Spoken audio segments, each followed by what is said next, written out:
सुप्रभात बच्चों। आज के ऑनलाइन कक्षा में मैं अनामिका पांडे आप सभी का स्वागत करती हूँ। आज हम वसंत भाग 2 के अंतर्गत पढ़ेंगे पाठ 2 दादी माँ। दादी माँ भाग 2। जैसा कि आप सभी जानते हैं, पिछले भाग में हमने दादी माँ के विभिन्न गुणों के बारे में जाना, उनके गुणों से परिचित हुए और उनके उदारता के विषय में भी जाना। आज उससे आगे के भाग को हम पढ़ेंगे व समझेंगे। आगे देखते हैं लेखक हमें अपनी दादी माँ के बारे में और क्या क्या बताना चाहते हैं।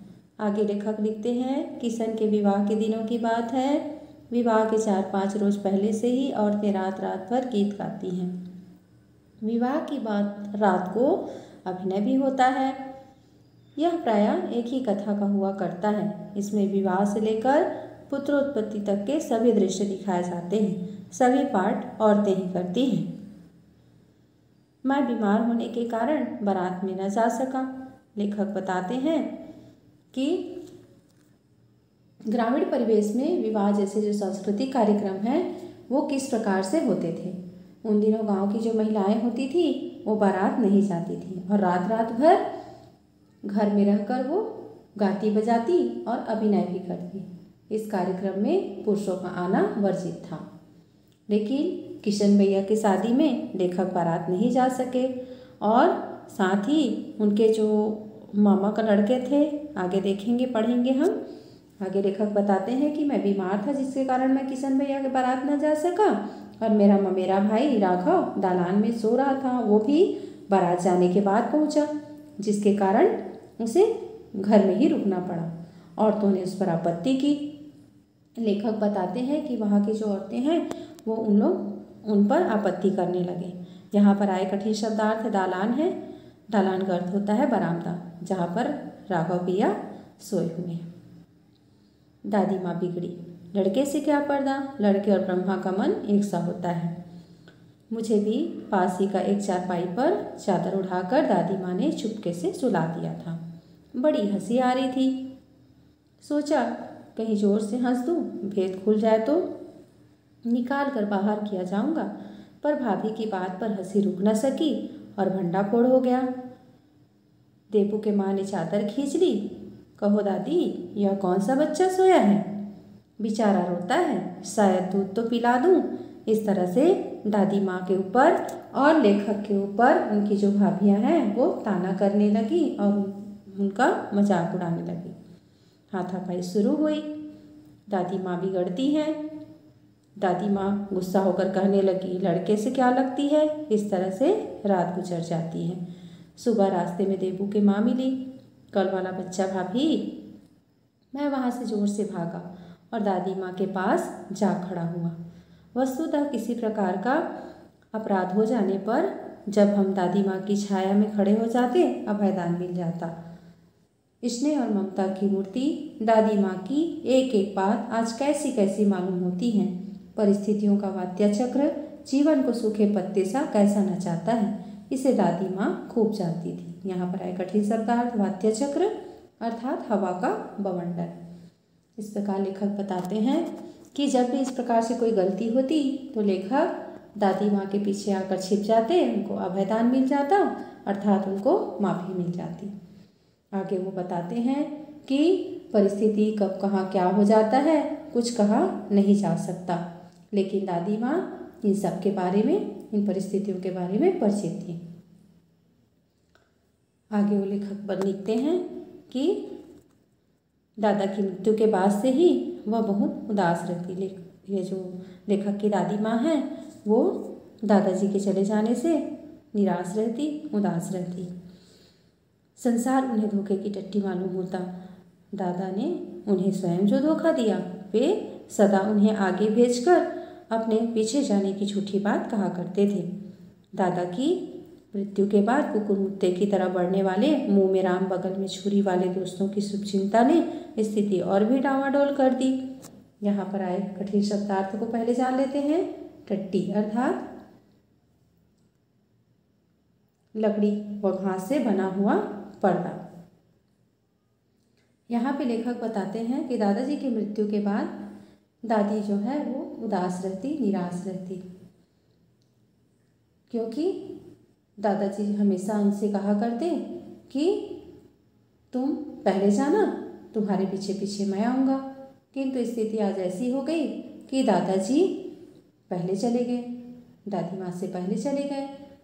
दादाजी के चले जाने के उपरांत उनके जो रिश्तेदार थे, उनके जो मित्र सगे संबंधी थे, उनके बारे में भी दादी माँ जो है धीरे धीरे जानने लगी कि किस तरह से वे सामने में कुछ और बोलते थे और पीठ पीछे उनके लिए बुरा सोचते थे।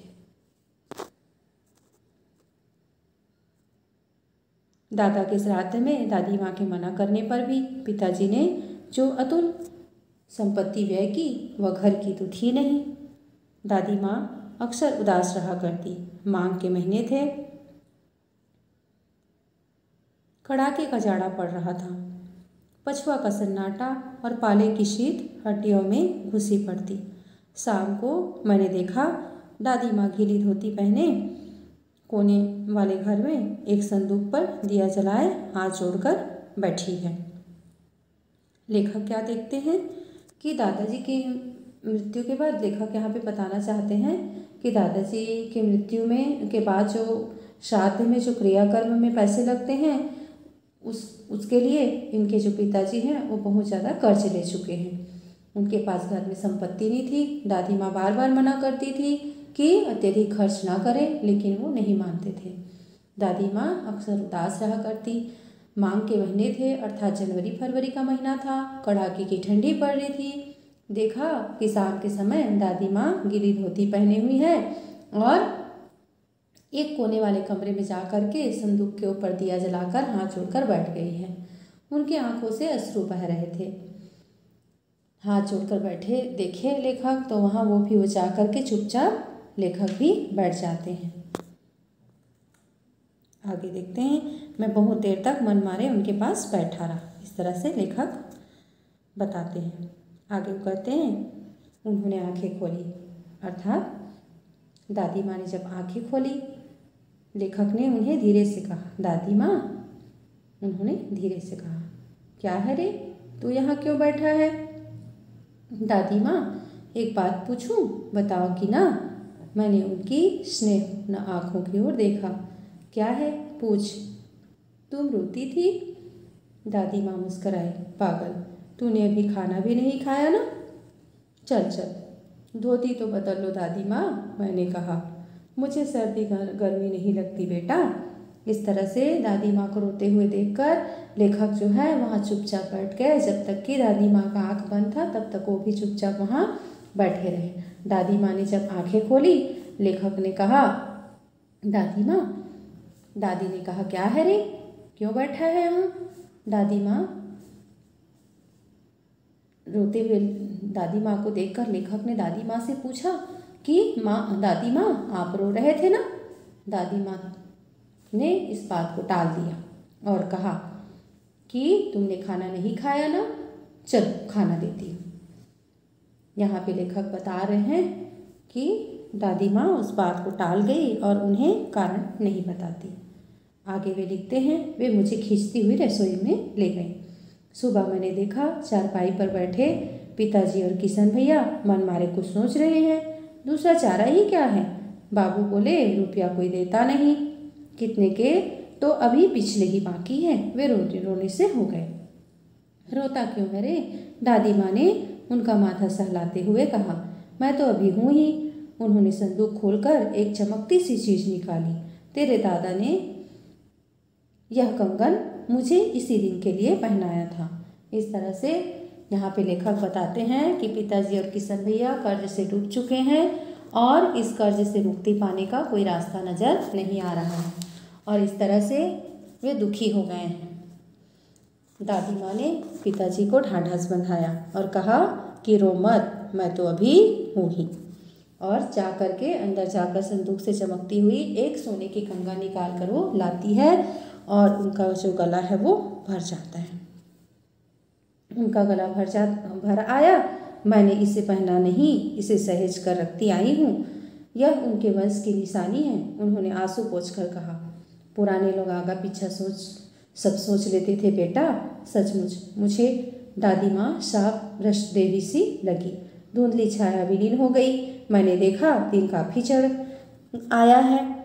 लेखक देखते हैं कि दादी माँ का गला भर आया है। और क्यों गला भर आया दादी माँ का? क्योंकि इस कंगन से दादाजी की जो यादें हैं वो जुड़ी हुई है, जिसको देख करके दादी माँ को दादाजी की याद आ गई।